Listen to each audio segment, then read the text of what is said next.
Ok, muy buenos días, estudiantes deseosos de conocimiento, motor de nuestro proyecto.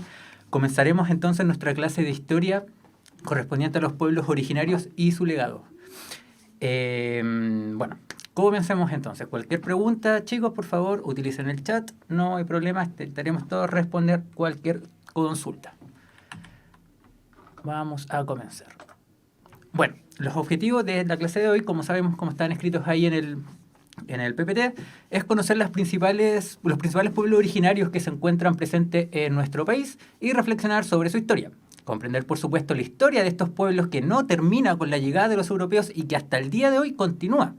Y, por supuesto, analizar el legado que tienen estos pueblos en nuestra vida diaria. Vamos a averiguar de qué se trata todo esto. Primero, los pueblos originarios, ¿qué es lo que son? Según la Constitución, la Ley 19.253, de la ley indígena, son aquellos grupos humanos que descienden directamente de los pueblos precolombinos y que viven actualmente en Chile, ¿ya? Ellos mantienen una cohesión o mantienen también una unión, permitiéndole así mantener, por ejemplo, sus propios idiomas, sus propios costumbres, sus propios ritos, ¿ya? La mayor parte, como dice bien ahí, tienen su propia lengua propia. Y según esta misma ley, el Estado chileno reconoce actualmente unos 9 pueblos originarios. 9 de que en algún momento podrían haber más de 15, más de 20 pueblos originarios, pero con el paso del tiempo y bueno, con la asimilación de ciertos aspectos, como aspectos que trajeron los españoles, que trajeron los incas, fueron cada vez desintegrándose hasta a tal punto de que hoy ya no lo tenemos, al menos físicamente, pero sí está en nuestra memoria colectiva y también en nuestra memoria nacional, ¿ya? Vamos a dar unos segundos para responder esta pregunta. ¿Sabes cuáles son los 9 pueblos originarios que actualmente están reconocidos en Chile? Vamos a dar unos segunditos para ver si contestan por el chat, ¿ya? Unos 10 segunditos vamos a dar. ¿Cuáles son los 9 pueblos originarios que reconoce el Estado chileno? Bueno, tenemos, por supuesto, de norte a sur, al pueblo aymara, la cultura quechua, comunidades atacameñas, cultura coya, cultura diaguita, el pueblo, por supuesto, Rapa Nui. Para mí, el pueblo más emblemático que tiene Chile, que como sabemos es el pueblo Cahuéscar. Está bien, María Fernanda, voy a hablar un poco más de despacio, no te preocupes, ya. Y además tenemos por el lado de los canales australes, la región austral chilena, el pueblo Cahuéscar y el pueblo Ayagán. Muy bien, ahí Pati Garay asume que el pueblo mapuche es uno de los pueblos reconocidos por el Estado chileno. Vamos a ver cada uno de ellos a continuación. Primero entonces vamos a ver al pueblo aymara. Resulta que aproximadamente son casi 3 millones de habitantes, no en Chile, sino que en Sudamérica, ¿ya?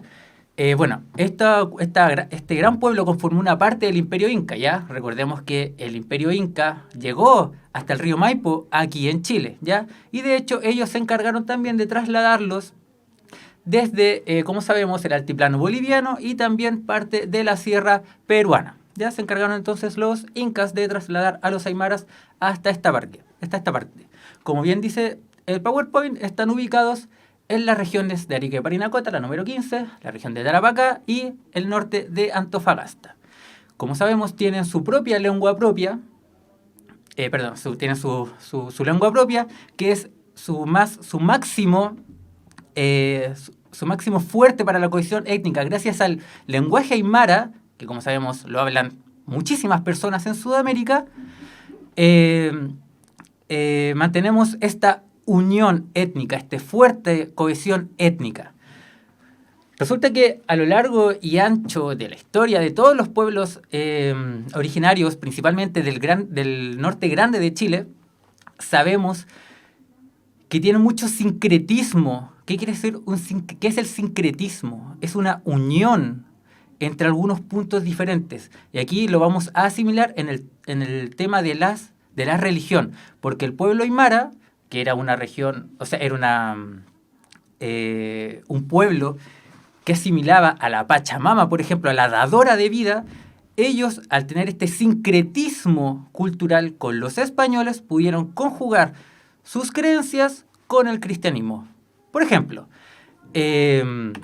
como vemos aquí en una de las imágenes, la que está en ese lugar de allá, en la esquina superior derecha, vemos la típica fiesta de la tirana.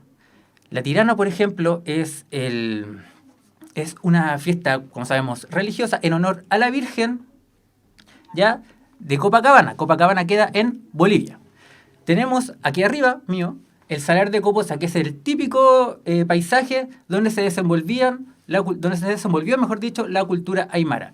Y a mi lado derecho tenemos también dos típicas costumbres aymaras, que es el telar, y al lado más derecho aún, vemos a un niño hilando un vellón de tela de alpaca. De hecho, está tan asimilado el lenguaje aymara, también en nuestro español, que por ejemplo tenemos alpacas, tenemos una chinchilla y ahí tenemos la famosa camanchaca, que es esta especie de niebla que vemos aquí en esta fotografía. Todas esas son palabras aymaras. ¿Ok? Tenemos también al pueblo quechua, ¿ya? Que resulta que fue uno de los pueblos también más grandes y uno de los más numerosos a nivel sudamericano, ya que más de 10 millones de personas al menos hablan este idioma quechua. Pero aquí en Chile entre 6.000 a 30.000 personas se definen como quechuas o descienden de estos quechuas, ¿ya? Resulta que a niveles generales comparten muchísimas costumbres, muchísimos rasgos con sus vecinos también del norte, los aymaras. Por ejemplo, muchas de las palabras que nosotros conocemos también en nuestro diccionario descienden de ambas lenguas, ¿ya? También se localizan en el norte del norte de Chile, ¿no? ¿Ya? Las regiones de Tarapacá, Antofagasta y principalmente la zona del altiplano, ¿ya? Muy cercano a la frontera con Bolivia, porque según algunos historiadores es de donde llegan los quechua hasta Chile, ¿ya? Desplazados también, como sabemos, por el imperio incaico, ¿ya? De hecho, el quechua es la lengua franca que tiene el imperio inca y es por eso que está tan arraigado en el lenguaje sudamericano, perdón. Por ejemplo, en Bolivia serán unas casi 2 millones de personas que hablan el quechua, en Perú tenemos otros 2 millones más, por ejemplo, en el Ecuador, parte de Argentina también, ¿ok? Por lo tanto, el principal legado que tenemos de este pueblo quechua, es principalmente su idioma, ¿ya? Por ejemplo, algunas palabras quechuas podrían ser así como quinoa, tenemos choclo, cochayuyo, puma es una palabra de origen quechua, palta es una palabra de origen quechua, guata, la típica guatita, es de origen quechua, y también la humita y el cóndor. Así de cotidiano es esta inclusión del lenguaje-idioma en nuestro diccionario, por así llamarlo. Siguiendo más al sur, pero aún así manteniéndonos en el norte grande, tenemos a las comunidades atacameñas, ¿ya? Estas comunidades no quieren decir que son todas homogéneas, que todas tienen las mismas los mismos rasgos socioeconómicos, los mismos rasgos culturales, pero aún así todos estos pueblos mantenían un idioma en común, que era el kunza. Actualmente, eso sí, este idioma está lamentablemente extinto. Vale decir también que los atacameños, o Licananray también les llamaban, adoptaron también como propios el aymara y el quechua. Por lo tanto, tienen muchísima influencia estas dos culturas en las comunidades atacameñas. Y al igual que en varios pueblos latinoamericanos, o sea, varios pueblos originarios del norte de Chile, comparten muchísimas costumbres religiosas. Por ejemplo, le rinden culto a ciertas montañas.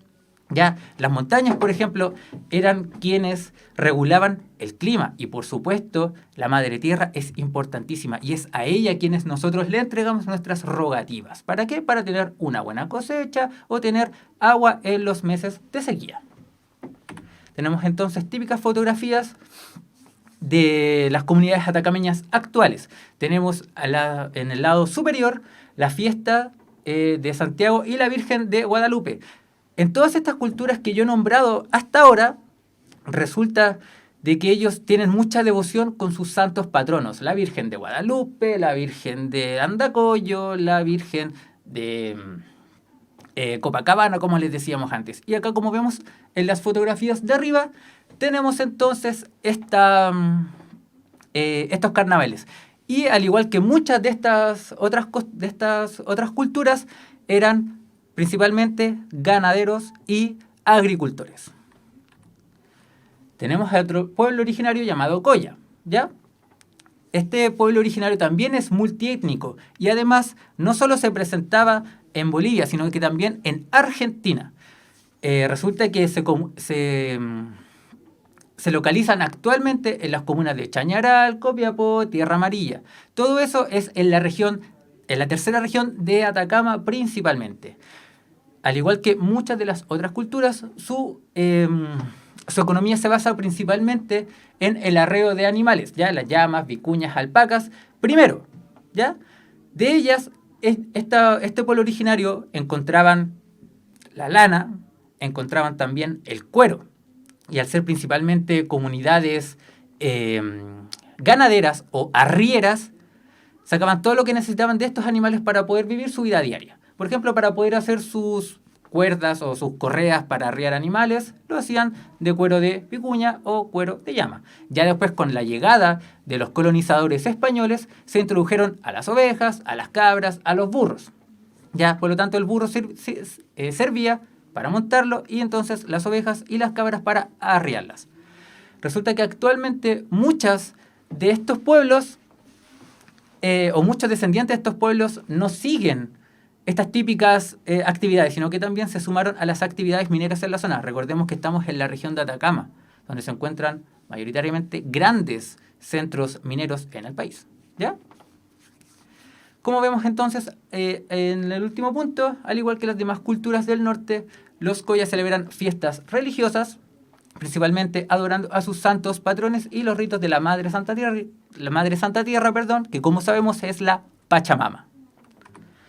Bueno, aquí tenemos entonces una típica vestimenta de un hombre colla, un anciano colla, ¿ya? Fíjense en el poncho. Esos ponchos, por supuesto, que los hacen las mujeres. Y ese es uno de los principales legados que nos entrega la cultura colla, ya que las mujeres sabían perfectamente hilar, tejer estos ponchos. En cambio, los hombres, principalmente los antiguos arrieros, el principal legado que nos entregan es el vasto conocimiento geográfico que tenemos de la región donde ellos habitaron. Si se fijan en la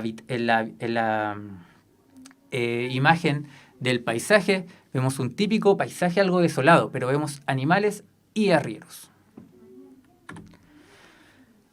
Más al sur, ya llegando a la cuarta región de La Serena, de Coquimbo, encontramos a los diaguitas. Resulta que este pueblo diaguita nace de la unión ya de distintos pueblos andinos con los habitantes de los valles locales, principalmente los valles del río Choapa, del río Copiapó, del río Huasco, estas dos primeras, Copiapó y Huasco, en la región de Atacama, la tercera región de Atacama, y el río Choapa en la cuarta región de Coquimbo. ¿Ya? Esto nos sirve también para geografía, el tema de saber cuáles son las regiones que componen a nuestro país. Resulta que los diaguitas, actualmente sus descendientes se dedican principalmente a la agricultura, ¿ya?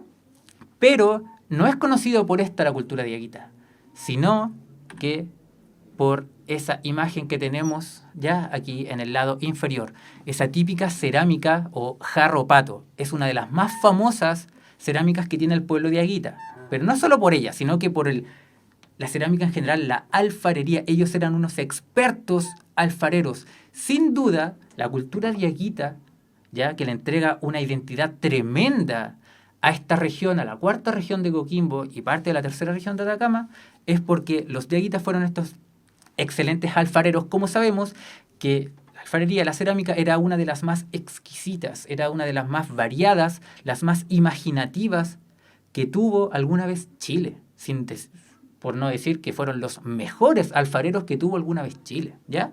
Pero como sabemos actualmente, ellos ya no se dedican a ello, sino que se dedican principalmente a la agricultura y a la ganadería. Aquí vemos cómo entonces una mujer está ordeñando una cabra para hacer queso de cabra después. Y yo les quise mostrar esa imagen del, ¿cómo se llama esto? Del típico paisaje ya de estos valles que se encuentran, estos valles transversales, fíjense en el color de la tierra, fíjense en el color de los cerros, es algo rojiza, pues es allí donde sacaban la greda para poder entonces hacer esta cerámica de gran calidad. ¿Ya? Tenemos a otro pueblo orgulloso, que es el pueblo Rapa Nui, ¿ya?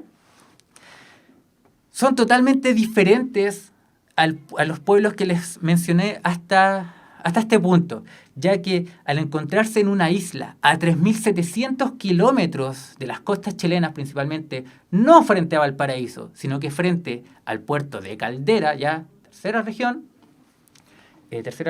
claro,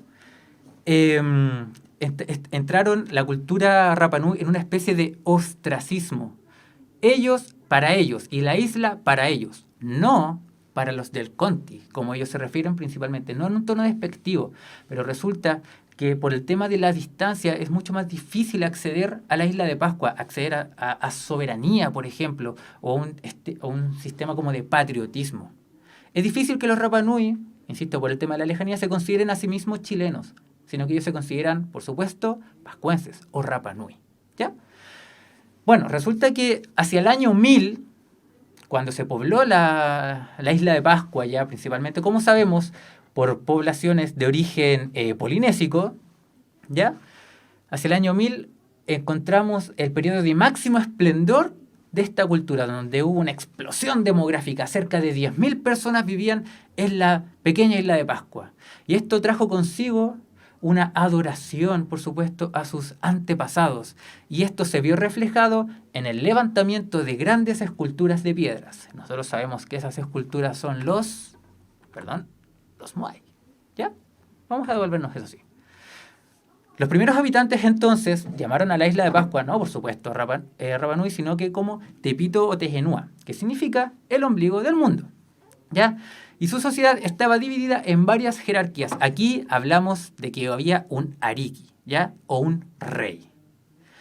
Resulta que el idioma Rapa Nui, afortunadamente, como tenemos en esta isla este ostracismo, este como encerramiento, por así llamarlo, esta autonomía que la defienden, mejor dicho, con uñas y dientes, que es casi celosa, ¿ya? Es que el idioma Rapa Nui se sigue hablando hasta el día de hoy, de forma natural. La isla de Pascua tendrá unos 6.000 habitantes actualmente. Les aseguro que todos los habitantes de la isla de Pascua, todos los pascuenses, todos los Rapa Nui, hablan, por supuesto, su idioma, ¿ya? Por supuesto, también hablan el español para su relación con los del Conti, ¿ya? Con los del continente. Por lo tanto, entonces, es una lengua viva, ¿ya? Resulta que como tenemos esta nueva revaloración del patrimonio cultural arqueológico que tuvo la isla de Pascua, es que esto favorece, por supuesto, al turismo, ¿ya? Resulta que voy a insistir en el tema del ostracismo de la isla para los isleños, porque resulta que actualmente uno no puede ir a la isla de Pascua y quedarse ahí siendo, por ejemplo, yo, Gabriel Lagos, no puedo ir a la isla de Pascua y quedarme a trabajar allá porque quiero. No puedo, no me dejan, sino que la isla es para ellos. De hecho, hace poco se consideró la isla de Pascua como un monumento natural, algo así, que es, de hecho, administrado por los mismos pascuenses. ¿Ya? A ese nivel de celos de la isla para nosotros corresponde todo esto. ¿Ya? Tenemos entonces, ya como sabemos cómo llegaron a la isla de Pascua, es por supuesto en estas pequeñas embarcaciones donde se desenvuelven. El mar es por supuesto su método de vida, su modo de vida, principalmente la recolección de algunos mariscos, productos marinos y por supuesto la pesca, independiente de que haya ganadería y también haya algo de agricultura. Los plátanos, por ejemplo, se cultivan mucho en Rapa Nui. Pero, como sabemos, la diversidad marina en esta isla es pero enorme, es un santuario prácticamente. Por eso los pascuenses tienen acceso a todos estos productos. Y como vemos entonces tenemos al lado a los Moai, estas ofrendas a los antepasados. Llegamos entonces al pueblo, como les decía, más emblemático que tenemos acá en Chile, por varias razones. Resulta que el pueblo mapuche, o nación mapuche, o mejor dicho, cultura mapuche, es uno de los pueblos más importantes a nivel nacional, ya sea por razones principalmente demográficas. ¿Qué quiere decir esto? Actualmente en Chile tenemos 17.6 millones de habitantes. 1.6 millones de ellos se considera indígena. Y 1.2 a 1.3 millones de estos 1.6 se consideran mapuche, ¿ya? Por lo tanto, claro, tiene la cultura mapuche en la actualidad un peso social tremendo, gigantesco. Y además le dan un tremendo sentido a la identidad cultural. El mapuche, por supuesto, y debería de ser una lógica de todos los pueblos originarios y sus descendientes, que tengan sentido la identidad cultural. ¿Qué quiere decir esto? Que si yo soy mapuche, me considero mapuche, no tengo vergüenza de serlo, y además voy a defender los intereses de mi pueblo. ¿Ya? Resulta que hablar de mapuche, resulta que terminamos hablando de los varios subgrupos que componen a la nación mapuche antes de la llegada de los conquistadores españoles. ¿Ya? Nosotros conocemos un mapuche ahora actualmente, pero como les decía, ya hacia mediados del siglo XVI, 540 ya, tenemos que los mapuches se dividían en subgrupos dependiendo su ubicación geográfica. Resulta que desde el río Maule, la séptima región ya del Maule, hasta el río Itata, río Biobío, en la octava región del Biobío, como sabemos, se encontraba el pueblo Picunche, llamados también gente del norte. Por el lado del río Biobío, como sabemos, octava región, hasta el río Tolten, que pertenece a la novena región de la Araucanía, tenemos a los araucanos. ¿Ya? Desde la zona cordillerana, abarcando Chillán hasta Antuco, o también los volcanes Chillán y volcán Antuco, más al norte, también en la octava región, tenemos a los pehuenches. ¿Ya? Finalmente, por el lado sur, abarcando el río Tolten, como les dije, en la novena región de la Araucanía, hasta el Golfo del Corcovado, incluida la isla de Chiloé, en la décima región tenemos a los huilliches, que son, por así llamarlos, o ellos se denominan gente del sur. ¿Ya? Recordemos entonces que la palabra che significa gente, y entonces huilli, se me imagina, considerará la palabra sur. ¿Ya? Mapuche también vale decir que significa gente de la tierra. Les recuerdo también que para que uno de los máximos sentidos que tienen los pueblos originarios, no solamente los mapuches, sino que todos los que les he nombrado hasta esta altura, ellos se sienten pertenecientes a la tierra, y ese es su motor, ¿ya?, para continuar hasta el día de hoy. La tierra es el principal sustento y la vida. Todo gira en torno a la tierra, no al terruño, sino que, por así llamarlo, a donde tú estás viviendo, donde tú te estás desenvolviendo como indígena. La tierra te entrega todo lo que tú necesitas para poder sobrevivir. Y es por eso que existe tanto respeto entre estos grupos antes eran diversos como cada uno. Ajá. ¿Ya? Entre esos grupos antes eran diversos como cada uno. Resulta que entre los grupos, muy buena tu pregunta, Cristóbal, entre estos grupos resulta que siempre abarcaba algo que los marcaba a todos, que era principalmente el mapudungún. ¿Ya? O sea, resulta de que... y esto me recordaste justo lo que iba a decir, Cristóbal, te lo agradezco. Resulta que como todos hablaban el mapudungún, tenían un sentido de pertenencia. Y yo les decía que estos grupos, estos subgrupos, estaban divididos antes de la llegada de los conquistadores españoles. Cuando llegaron estos españoles, ¿ya?, estos conquistadores, todos estos subgrupos se unieron en una sola causa, ¿ya? Y es allí donde nació este gran pueblo mapuche que le dio su propia identidad cultural que permanece, como sabemos, hasta el día de hoy. Ya, no sé si responde la pregunta, Cristóbal Ignacio. Espero que sí. ¿Ya? Resulta que el idioma mapudungún, ¿ya?, el idioma de las personas, ¿desde dónde podría empezar a escucharse? Algunos historiadores dicen que está desde el río Choapa, o desde el río Choapa, claro, desde la cuarta región, más o menos, hasta, como sabemos, hasta Chiloé. Ese es muchísimo espacio, es un territorio tremendamente grande, desde el norte hacia el sur. Por lo tanto, los paisajes, los climas en el que se desenvolvían los mapuches, los picunches, araucanos, huilliches, mapuches, etcétera, como ustedes quieran, era tremendamente variado, porque tenemos en el norte de Chile, ya en la región del río Choapa, ya de la cuarta región, tenemos, por ejemplo, las zonas subcordilleranas, ¿ya? Pero mientras vamos bajando tenemos climas ya más mediterráneos, tenemos también climas mucho más templados, hasta climas mucho más fríos. Y todo esto fue forjando el carácter de los mapuches, y eso hace nacer un sentimiento de identidad en este lugar. Por ejemplo, nosotros sabemos que aquí en Santiago siempre hace mucho calor en verano y siempre hace mucho frío o es muy seco en invierno. Por supuesto que en la región de los lagos llueve todo el año y ellos se ajustaron a ese modo de vida lluvioso, por ejemplo, con sus famosos ponchos. ¿Ya?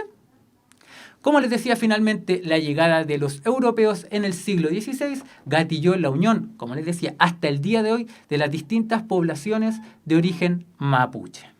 ¿Ya? Principalmente, ¿cuál es el legado que tenemos en el pueblo mapuche? Aquí voy a también tomarme algo más de tiempo, ¿ya? Porque la herencia del pueblo mapuche puede verse reflejada en nuestra simple cotidianidad, ¿ya? No quise hablar mucho acerca de los pueblos originarios del Norte Grande, que por supuesto tienen la misma importancia, sino que como en el pueblo mapuche es mucho más numeroso, todos de alguna u otra forma en nuestro diario vivir utilizamos mucha herencia del pueblo mapuche. Por ejemplo, en nuestros utensilios. Por ejemplo, no sé si ustedes conocen la piedra de moler, ya eso es un típico instrumento de origen mapuche. Tenemos, por ejemplo, el uso del merquén, una rica especie allá que es ají molido en realidad. Ese es el merquén, y eso es de origen mapuche. El charquicán, por ejemplo, es de origen mapuche. ¿Ya? El ñachi, no sé si algunos sabrán lo que es el ñachi. A ver si alguien se anima a decirme lo que es el ñachi.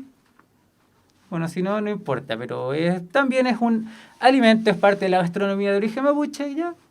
Y por supuesto las ricas tortillas de rescoldo que encontramos a lo largo del sur, ¿ya? Eso por el lado de la gastronomía.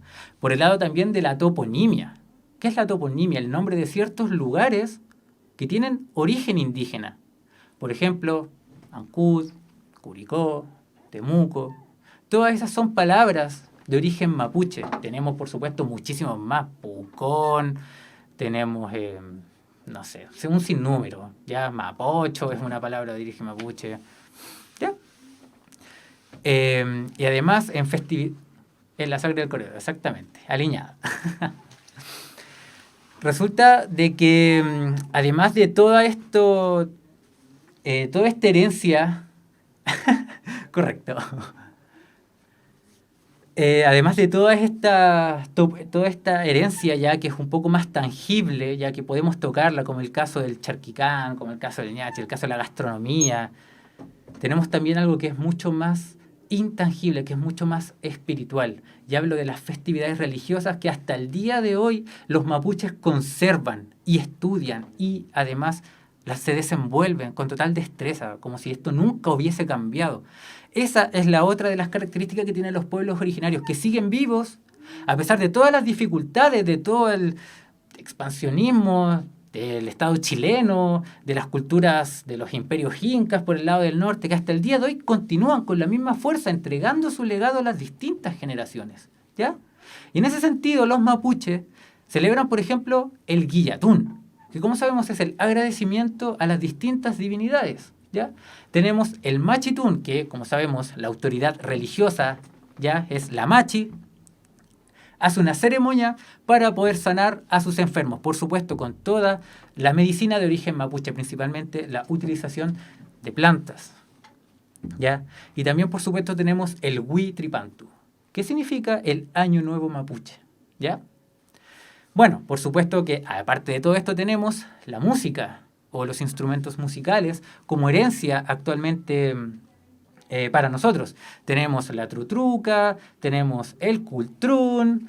Esas son típicos instrumentos de origen mapuche, ¿ya? En la primera imagen, aquí arriba, tenemos la ceremonia del machitún. Vemos a unas machi tratando de sanar a uno ya de sus de sus paisanos. ¿Ya? La palabra paisano quiere referirse a una persona nacida dentro de la misma cultura, dentro de la misma ciudad, dentro de los mismos límites. ¿Ya? Esos son sus paisanos. Tenemos entonces esta ceremonia del machitún. Tenemos aquí al lado mío, como les decía, el rico merquén, exquisito merquén que tenemos como condimento para nuestras comidas. Y este condimento puede reflejarse, o sea, puede saborearse en uno de los platillos más exquisitos que tenemos en la gastronomía chilena, que es como sabemos, el charquicán. Y al lado del charquicán tenemos a esta trutruca. ¿Ya? Resulta que aquí también voy a hablar de otro tema con respecto al pueblo mapuche. Porque si bien fueron uno de los pocos pueblos que pudieron detener el avance de las colonias españolas, ya de estos conquistadores españoles, ya estuvieron, como sabemos, en la guerra de Arauco, cuando ya se instaló la República Chilena, el Estado chileno comenzó a expandirse. Les decía en la clase anterior que este expansionismo principalmente abarcó el sur de Chile, ya las zonas que es predominantemente agrícola. Tenemos la tierra que perfectamente puede cultivarse, sacar innumerables beneficios de esta tierra, ¿ya? Y los mapuches entonces fueron los principales damnificados por esta anexión, ¿ya? En la llamada pacificación de la Araucanía, porque de pacífica no tuvo nada, porque fueron los militares a correr con balas a los mapuches de sus tierras para poder usurparle sus terrenos, ¿ya? Las cosas como son, las cosas son de esta forma. Esto ocurrió desde hace 200 años hasta nuestros días. Por eso, hasta el día de hoy, existen muchísimos roces entre el pueblo mapuche y el Estado chileno. Tenemos lo que la televisión llama terrorismo de Estado, tenemos quema de camiones, tenemos quemas de fondos, etcétera, etcétera. Yo allí no quiero anunciar nada, pero para mí todo eso son montajes. Resulta también que, como les decía, tenemos el tema de la usurpación de sus tierras. Y esa es una de las grandes razones, las grandes razones que tiene el pueblo mapuche para seguir enfrentándose al Estado chileno. Tenemos la comunidad autónoma mapuche en la región de la Araucanía, ya me voy a recordar el nombre, denme un segundo, ya, en la que ningún chileno, ellos no se consideran tampoco chilenos los de esta comunidad, sino que se consideran, por supuesto, mapuches, ya, en que ningún chileno son capaces de entrar ahí. Si entran, que se ajusten a las consecuencias, ¿ya? Porque por algo son autónomos, por algo ellos tienen su propia, o sea, están subyugados a la ley chilena, a la Constitución, pero aún así tienen sus propias autoridades. ¿Ya? Bueno, continuamos. Tenemos también, ya mientras vamos llegando mucho más al sur, tenemos a los pueblos originarios que abarcaron los canales y los fiordos tanto de la región de Aysén como de la región de Magallanes. Hablo de los Cahuéscar también les llaman, ¿ya? Como bien dice el PowerPoint, se ubicaron entre el Golfo de Penas, ubicado en la región de Aysén. Golfo de Penas porque da mucha pena navegar por ese lugar, da bastante miedo. Hasta el estrecho de Magallanes, en la región del mismo nombre, la 12ª, ¿ya? Resulta que los Cahuéscar es un pueblo que actualmente tiene muy pocos descendientes. O sea, en el, clímax, apogeo de esta cultura, habrán habido unos 6.000 integrantes, ya repartidos por las islas, por los canales, los fiordos, estrechos, etcétera, de todo este vasto territorio. Si se fijan en este mapa que tenemos aquí al lado derecho, vemos que el territorio cahuéscar era bastante grande y ellos conocían al revés y al derecho todos estos laberínticos pasajes, ¿ya? Bueno, cerca de 6.000 integrantes vivieron a lo largo y ancho de estos canales, ¿ya? Pero resulta que con la llegada principalmente de los colonos de origen europeo, aquí no hablo de españoles, sino que de origen europeo, ya que llegaron alemanes, ingleses, franceses, ex-yugoslavos, o sea, croatas, yugoslavos, serbios, si no me equivoco también, etcétera, ya llegaron hasta esta parte de Chile, esta región austral de Chile, para poder colonizar estas zonas. El problema no fue ese, sino que cuando llegaron se comenzó a introducir en este lugar a la oveja. La oveja por sí sola, por supuesto, no hace nada, ¿ya? ¿Qué tiene que ver la oveja con que de 6.000 integrantes, Cahuéscar actualmente hablamos de 400 descendientes. No sé si alguien sabrá eso. ¿Qué tiene que ver la introducción de la oveja con la reducción de estos pueblos originarios, de la reducción de los Cahuéscar? A ver si alguien me podría contestar esa pregunta. La voy a repetir. ¿Qué relación existe entre la introducción de la oveja en Magallanes con la reducción en el número de los Cahuéscar? Ya quiero saber si alguien puede responderme eso.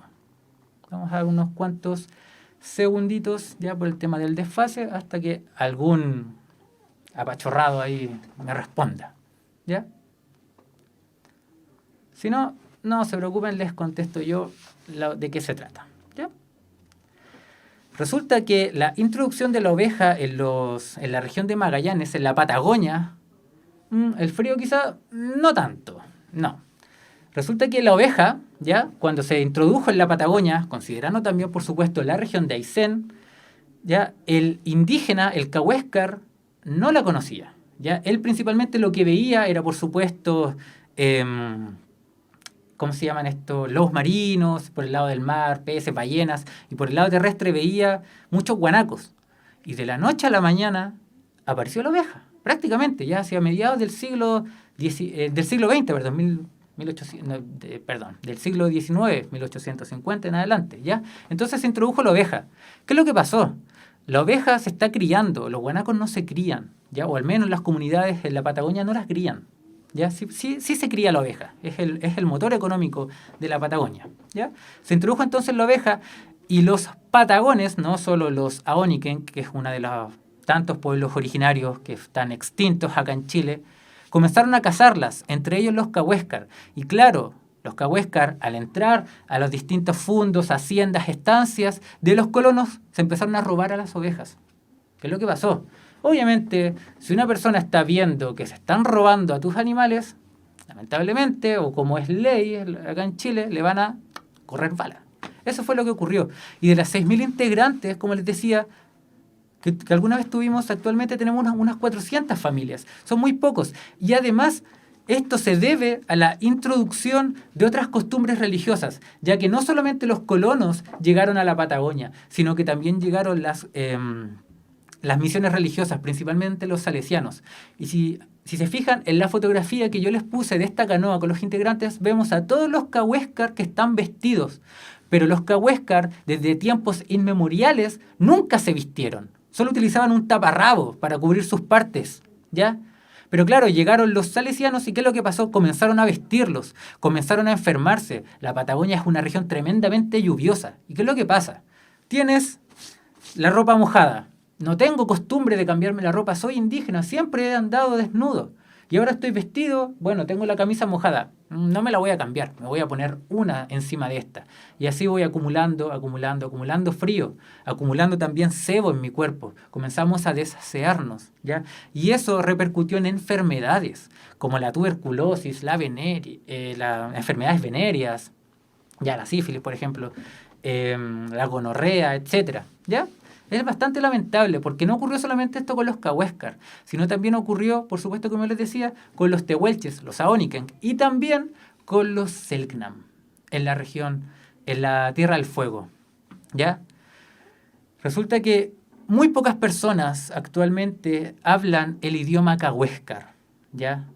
Aún así no podemos llamarle una lengua extinta, pero sí está en peligro de extinción. Actualmente la CONADI, ya la Corporación Nacional para los Indígenas, ¿ya? Se encargan de guardar este tesoro nacional, ¿ya? Pero, como sabemos, y como les decía anteriormente, este lenguaje fue dejándose de lado para adoptar, por supuesto, el español o el inglés muchas veces. Y hay algo bastante peculiar en esta cultura cahuéscar, que para mí yo las encuentro una de las más geniales que tenemos acá en Chile.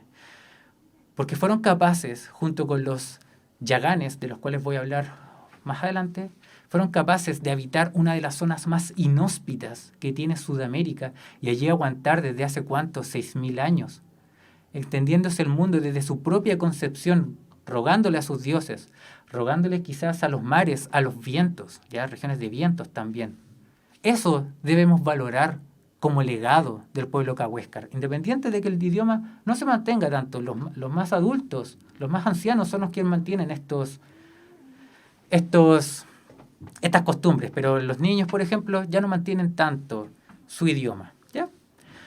Y como sabemos, el encuentro de estos indígenas ya con los colonos y misioneros golpeó muy fuerte a la cultura canoera en cuanto a su número y también, por supuesto, a sus festividades, ¿ya? Entonces hablaremos ahora sobre el último pueblo originario que encontramos en Chile, que son los yaganes o yámanas, que les llaman también, ¿ya? Son el pueblo más austral del mundo, o sea, está la Tierra, el sur, desde allí ya ellos llegaron hasta donde se les terminó el camino, donde para adelante tenían la Antártica. O sea, eso para mí es invaluable. Estamos viendo el tremendo temple que tiene el pueblo yagán, ¿ya? Bueno, se ubicaron principalmente al sur de la Tierra del Fuego. Ya, si la Tierra del Fuego está muy lejos de Santiago, la isla Navarino y el Cabo de Hornos están muchísimo más lejos. Yo les decía que aquí se termina Chile, aquí se termina Sudamérica. Y de ahí para abajo tenemos la Antártica. Imagínense el frío que hay, la acumulación de nieve. Y aún así, este gran pueblo fue capaz de vivir durante 6.000 años atrás, hasta nuestros días. No quizás de la misma forma de hace unos 500 años atrás, pero sí se mantienen vivos hasta el día de hoy. Eso es lo que debemos valorar, muchachos, no solo de los yaganes, sino que también de los mapuches, de los coya, de los diaguitas, de todos los pueblos originarios que componen la identidad nacional, que componen a Chile, que nutren con sus experiencias, con sus historias, con su música a Chile. ¿Ya? Eso es lo que debemos aprender, lo que debemos aprender a valorar. ¿Ya? Actualmente en Villa Uquica, que es una pequeña localidad de unas 100 casas, que se encuentra en la isla Navarino, viven los últimos descendientes del pueblo originario, ¿ya? De este pueblo originario que aún mantienen su idioma. El problema que, al igual que el pueblo cahuéscar, el idioma yagán no se está enseñando y los más ancianos, los abuelos, mantienen su idioma. De hecho, de la fotografía que tenemos allí, una de las integrantes es, hasta el día de hoy, si no digo la última hablante yagán del mundo, hablo de Cristina Calderón. Mírense, imagínense, Cristina Calderón no tiene apellidos, no tienen apellidos indígenas, pero aún así mantienen arraigada su costumbre, sus culturas, ¿ya? Ellos, y al igual que los cahuéscar, quienes mantuvieron una tremenda relación económica, su principal característica o artesanía era las cesterías, canastos, cestos, canastillos, porque en esta zona abundan muchísimos frutos, bayas, ¿ya? El más importante y predominante de toda la Patagonia es, como sabemos, el calafate, ¿ya? Conclusiones.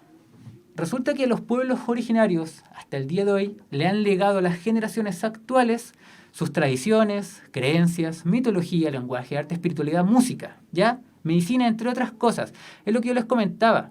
Hasta el día de hoy nosotros seguimos utilizando en nuestra vida diaria muchas costumbres de origen indígena y eso al parecer no lo valoramos o pensaba que lo aprendimos como casi por osmosis, simplemente apareció en nuestro cerebro y lo utilizamos. No, los pueblos originarios ya son parte esencial de la nación chilena. Ellos fueron quienes formaron a Chile desde antes de que fuera Chile, ya después llegó la otra mitad, en este caso fueron los españoles. Pero así ellos son parte de la integridad y del desarrollo del pueblo chileno, de acuerdo por lo tanto a sus costumbres y a sus valores, ¿ya? Es posible entonces apreciar la riqueza cultural de estos pueblos originarios a pesar del tiempo. Muchos de estos pueblos originarios son antes de Cristo. Yo les decía que los yaganes, por ejemplo, tienen 6.000 años de antigüedad. 6.000 años y estamos en el 2013. O sea, en el 2018, perdón. Y hasta el día de hoy mantenemos ciertas costumbres, o ellos mantienen ciertas costumbres como el uso de estos canastos. O en el caso de los mapuches, mantener sus costumbres religiosas como el machitún, el guillatún, como les mencionaba. Y eso, muchachos, es lo que debemos mantener hasta nuestros días, ¿ya? Valoren a nuestro hermano indígena, porque lamentablemente ellos se encuentran en un estado, no decir de abandono, pero sí decir que están en un ambiente hostil o en un medio ambiente que no es tan inclusivo para con ellos, independiente de todas las actividades o de todos los objetos que tengamos para su reconciliación. Es muy poco lo que hemos hecho con los indígenas. ¿Estamos, muchachos? Espero que hayan entendido un poco acerca de estos pueblos originarios, que hayan comprendido el valor de estos pueblos originarios en, como sabemos, en la nación chilena, cómo ellos componen desde su propia espiritualidad, cosmología, costumbres, a la nación mapuche. Me despido, nos vemos el próximo sábado, ya en estas mismas clases de historia para nivel 1. Espero que haya sido de su agrado. Cualquier cosa me escriben a mi mail, se los voy a dejar escrito acá en el en el chat. ¿Ya? Muchísimas gracias.